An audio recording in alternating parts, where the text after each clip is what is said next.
বিগত সরকারের শাসনামলের ৬০ থেকে ৬৫ জন এমপি মন্ত্রী ও আমলাদের দুর্নীতির অনুসন্ধানী প্রতিবেদন প্রকাশ এবং সবশেষ আওয়ামী সরকারের আস্থাভাজন সাবেক পুলিশ প্রধান বেনজির আহমেদের দুর্নীতির বিরুদ্ধে সিরিজ প্রতিবেদন প্রকাশ করে সরকারের ভিত কাঁপিয়ে দিয়েছিলেন কালের কণ্ঠের নির্বাহী সম্পাদক হায়দার আলী।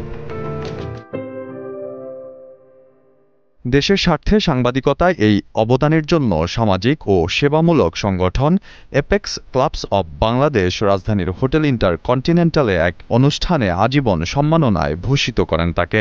শারীরিক অসুস্থতার কারণে তার সহধর্মিণী এই পুরস্কার গ্রহণ করেন। আজকে যারা বিশেষ করে সম্মাননা আমরা দিয়েছি, কালের কণ্ঠের হায়দার আলীর কন্ট্রিবিউশন দেশের জন্য কি, দেশের মানুষ এমন একটা মানুষ নাই যিনি জানেন না গণতান্ত্রিক প্রেক্ষাপটে তার যে ভূমিকাটা, সমাজের বৈষম্যটা দূর করার জন্য তার যে ভূমিকা, সাহসী ভূমিকা।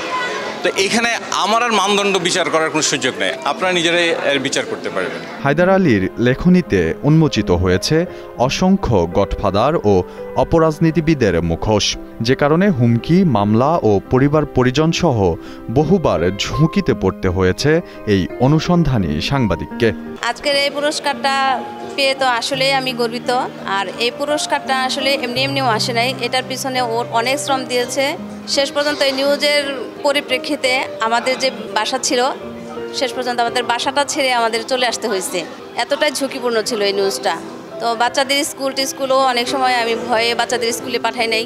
দুর্নীতি যে দলেরই হোক, এটা সরকার দলীয় হোক বা বিরোধী দলীয় হোক বা অন্য কোনো হোক, দুর্নীতি যদি তার সন্ধানে আসে, সে কখনো দুর্নীতির সাথে আপোষ করে না। 2009 সালে কালে কণ্ঠের শুরুতেই পত্রিকাটির সঙ্গে যুক্ত হন হায়দার আলী।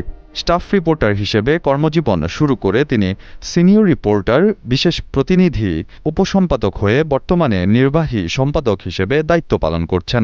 একই সঙ্গে নেতৃত্ব দিচ্ছেন পত্রিকাটির অনুসন্ধানী সেলেও।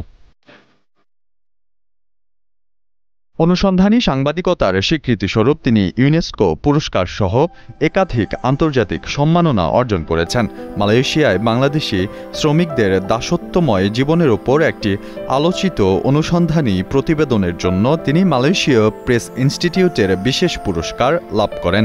সবশেষ 2024 সালে প্রকাশিত বেনজিরের ঘরে আলাদিনের চেরাগ প্রতিবেদনের জন্য অ্যাপেক্স আজীবন সম্মাননা পুরস্কার 2025 অর্জন করেন।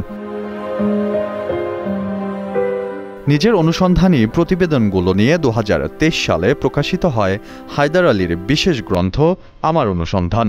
এছাড়াও পেশাগত কাজে যুক্তরাষ্ট্র, যুক্তরাজ্য, জার্মানি, জাপান, ফ্রান্স, তুরস্ক, সিঙ্গাপুর সহ 20টিরও বেশি দেশ ভ্রমণ করেছেন তিনি।